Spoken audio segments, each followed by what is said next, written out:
Selamat pagi teman-teman, apa kabar? Prok, luar biasa. Bertemu lagi bersama kami Sekolah Minggu GKJ Bambu Tegarrejo. Untuk mengawali sekolah minggu kita hari ini, mari sama-sama kita pujikan Hari Ini Kurasa Bahagia.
Teman-teman, sebelum kita pujikan lagu ini sekali lagi, kita mau doa terlebih dahulu untuk meminta berkat Tuhan sehingga sekolah minggu kita boleh berjalan dengan baik.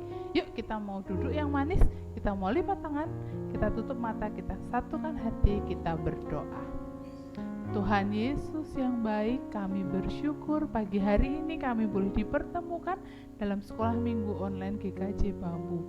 Tuhan, berkatilah sekolah minggu kami hari ini dari awal sampai akhir. Terima kasih Tuhan Yesus, sama-sama katakan amin. Teman-teman di rumah hari ini berbahagia? Kak Tias hari ini berbahagia, Kak Tias? Berbahagia Bunda. Mamita hari ini bahagia?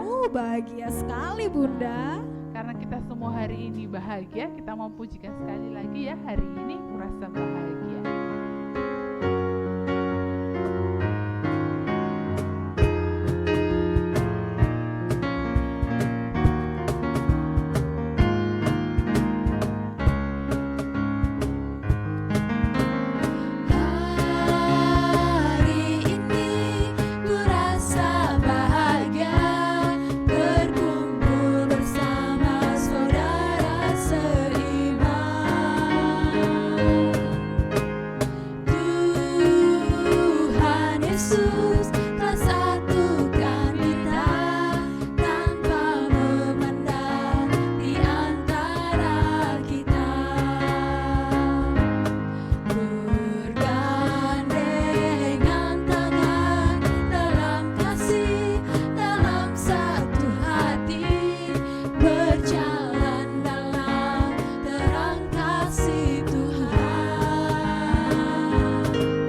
berbahagia hari ini. Kita juga semua bersuka cita karena dipertemukan kembali dalam sekolah minggu hari ini, semua karena cinta kasih dari Tuhan. Kita mau angkat satu pujian lagi, kita mau katakan LOVE.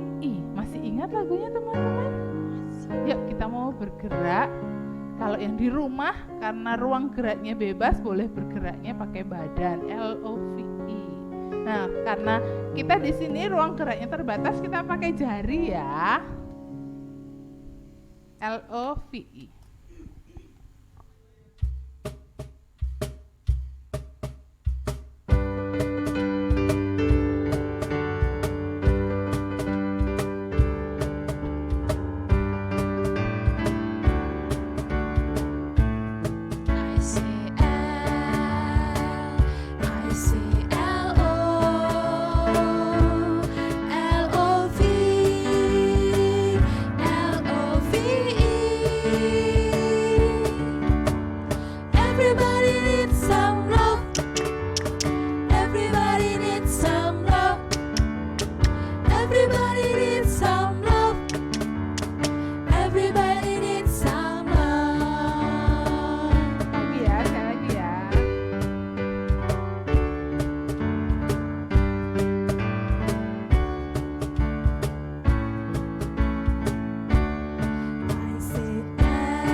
Kita semua membutuhkan cinta kasih dari Tuhan, cinta kasih dari orang tua kita, dan juga cinta kasih dari sesama.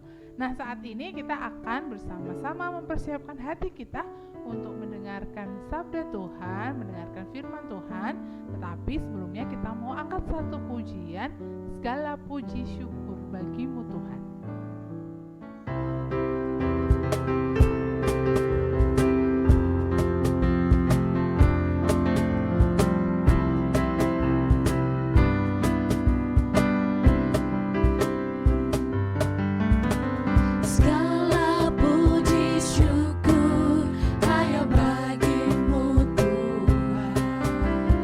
Sebab Kau yang layak dipuja.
teman-teman, kita satukan hati kita di dalam doa untuk menerima firman Tuhan. Mari kita berdoa. Tuhan Yesus yang baik, kami bersyukur atas sekolah minggu kami hari ini. Saat ini Tuhan, berkatilah kami anak-anak-Mu yang bersama-sama mempersiapkan hati, pikiran, mata, dan juga telinga kami untuk bersama-sama menerima sabda-Mu. Berkatilah kami sehingga kami dimampukan untuk mengerti tentang firman-Mu dan juga melakukannya di dalam kehidupan kami hari lepas hari. Berkati juga kakak kami akan menyampaikan firman-Mu sehingga semua hanya berasal daripada-Mu. Terima kasih Tuhan Yesus, berfirmanlah, kami anak-anak-Mu siap untuk mendengarkan. Sama-sama katakan Amin. Selamat pagi teman-teman. Ketemu lagi sama Kak Tias pagi ini. Kak Tias yang akan bercerita. Nah, sebelum kita mau masuk dalam cerita, Kak Tias mengajak teman-teman untuk kita mau baca Alkitab terlebih dahulu. Kita mau baca dari Lukas 15 ayat 1 sampai dengan yang ketiga, dilanjutkan ayat 11 sampai dengan 32. Sudah ketemu belum Alkitabnya? Kita buka, Lukas itu ada di perjanjian baru. Lukas 15 ayat 1 sampai dengan yang ketiga, dilanjutkan ayat yang ke-11 sampai dengan yang ke-32. Oke, Kak Tias akan bacakan untuk kita semua ya. Lukas 15 ayat 1 sampai dengan yang ketiga, dilanjut 11 sampai dengan yang ke-32. Perumpamaan tentang domba yang hilang. Para pemungut cukai dan orang-orang berdosa biasanya datang kepada Yesus untuk mendengarkan Dia. Maka bersungut-sungutlah orang-orang Farisi dan ahli-ahli Taurat katanya. Ia menerima orang-orang berdosa dan makan bersama-sama dengan mereka. Lalu ia mengatakan perumpamaan ini kepada mereka. Dilanjut ayat yang ke-11. Perumpamaan tentang anak yang hilang. Yesus berkata lagi, ada seorang mempunyai 2 anak laki-laki. Kata yang bungsu kepada ayahnya, Bapa, berikanlah kepadaku bagian harta milik kita yang menjadi hakku. Lalu ayahnya membagi-bagikan harta kekayaan itu di antara mereka. Beberapa hari kemudian, anak bungsu itu menjual seluruh bagiannya itu, lalu pergi ke negeri yang jauh. Di sana ia memboroskan harta miliknya itu dengan hidup berfoya-foya. Setelah dihabiskannya semuanya, timbullah bencana kelaparan di dalam negeri itu, dan ia pun mulai melarat. Lalu ia pergi dan bekerja kepada seorang majikan di negeri itu. Orang itu menyuruhnya ke ladang untuk menjaga babinya. Lalu ia ingin mengisi perutnya dengan ampas yang menjadi makanan babi itu, tetapi tidak seorang pun yang memberikannya kepadanya. Lalu ia menyadari keadaannya, katanya, betapa banyaknya orang upahan bapakku yang berlimpah-limpah makanannya, tetapi aku di sini mati kelaparan. Aku akan bangkit dan pergi kepada bapakku dan berkata kepadanya, Bapa, aku telah berdosa terhadap surga dan terhadap Bapa. Aku tidak layak lagi disebut anak Bapa. Jadikanlah aku sebagai salah seorang upahan bapa. Maka bangkitlah ia dan pergi kepada bapaknya. Ketika ia masih jauh, ayahnya telah melihatnya. Lalu tergeraklah hatinya oleh belas kasihan. Ayah itu berlari mendapatkan dia, lalu merangkul dan mencium dia. Kata anak itu kepadanya, Bapa, aku telah berdosa terhadap surga dan terhadap Bapa. Aku tidak layak lagi disebut anak Bapa. Tetapi ayah itu berkata kepada hamba-hambanya, lekaslah bawa kemari jubah yang terbaik, pakaikanlah itu kepadanya, dan kenakanlah cincin pada jarinya dan sepatu pada kakinya. Dan ambillah anak lembu tambun itu, sembelihlah dia, dan marilah kita makan dan bersuka cita. Sebab anakku ini telah mati dan menjadi hidup kembali. Ia telah hilang dan didapat kembali. Maka mulailah mereka bersukaria. Tetapi anak yang sulung berada di ladang, dan ketika ia pulang dan di dekat ke rumah, ia mendengar bunyi seruling dan nyanyian tarian. Lalu ia memanggil salah seorang hamba dan bertanya kepadanya, apa arti semua itu? Jawab hamba itu, adikmu telah kembali dan ayahmu telah menyembelih anak lembu tambun karena ia mendapatnya kembali dengan sehat. Maka marahlah anak sulung itu dan ia tidak mau masuk. Lalu ayahnya keluar dan berbicara dengan dia. Tetapi ia menjawab ayahnya, katanya, telah bertahun-tahun aku melayani Bapa dan belum pernah aku melanggar perintah Bapa, tetapi kepadaku belum pernah Bapa memberikan seekor anak kambing untuk bersukacita dengan sahabat-sahabatku. Tetapi baru saja datang anak Bapa yang telah memboroskan harta kekayaan Bapa bersama-sama dengan pelacur-pelacur, maka Bapa menyembelih anak lembu tambun itu untuk dia. Kata ayahnya kepadanya, anakku, engkau selalu bersama-sama dengan aku, dan segala kepunyaanku adalah kepunyaanmu. Kita patut bersukacita dan bergembira, karena adikmu telah mati dan menjadi hidup kembali. Ia telah hilang dan didapat kembali.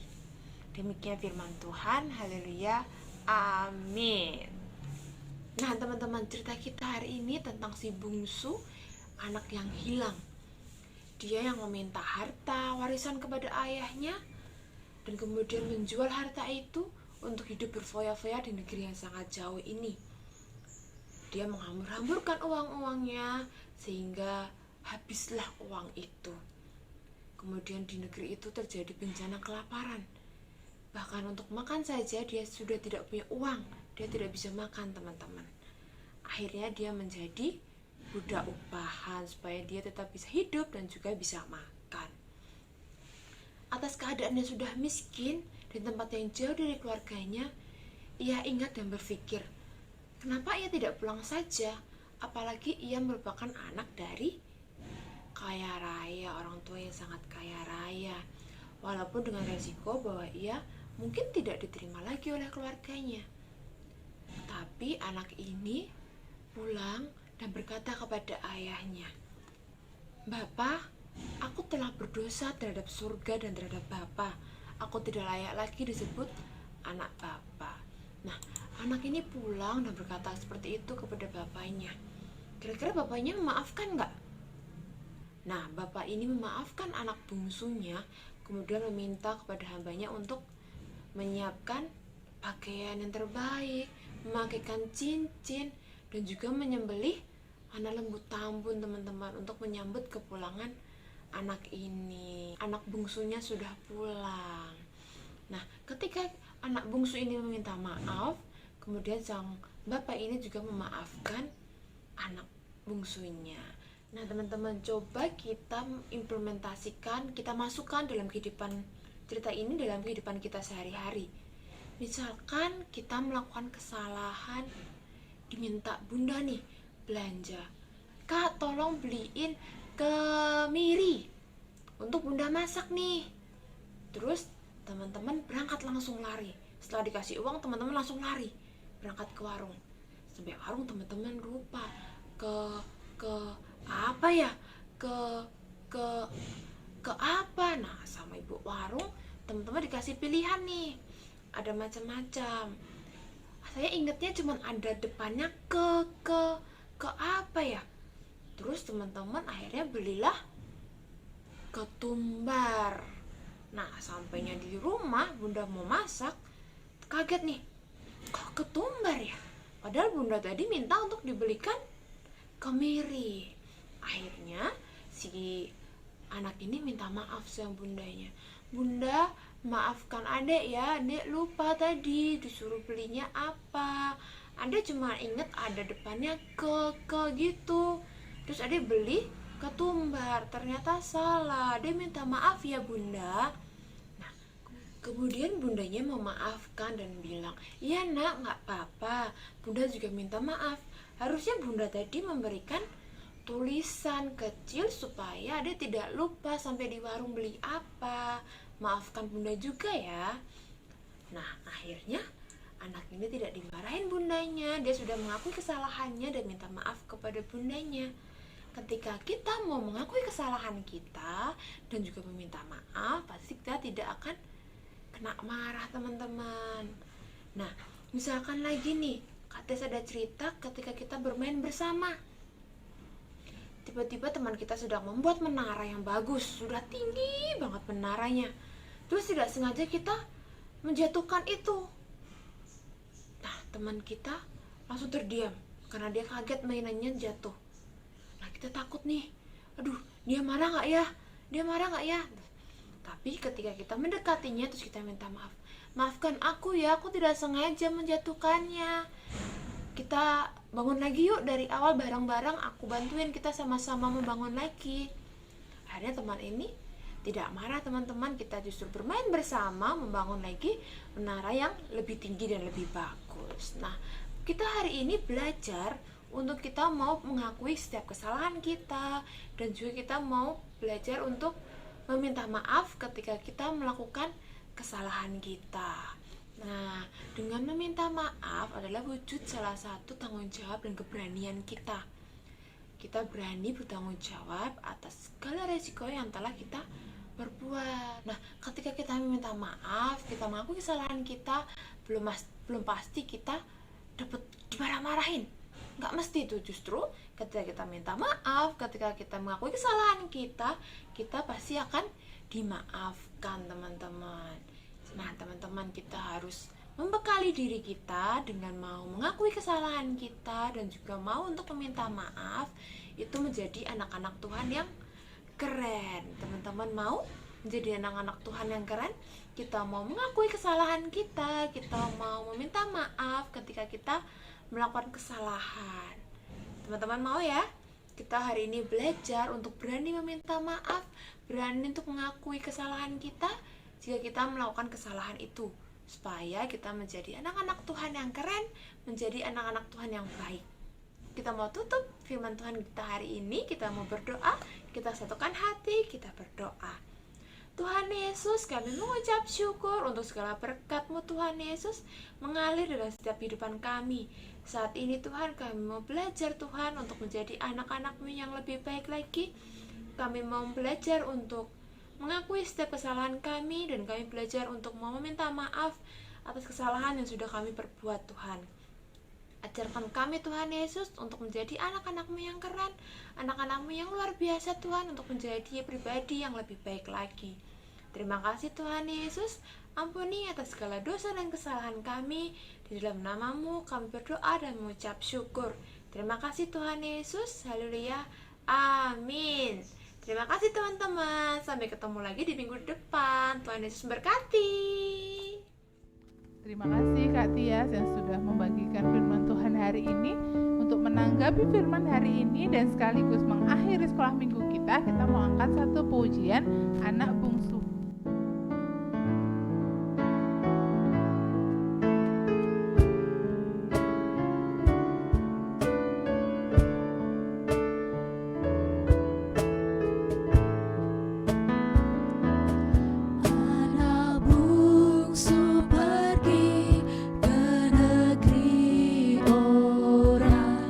Tinggalkan bapaknya mengeluh.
sekolah minggu berikutnya. Tuhan Yesus memberkati. Shalom. Shalom.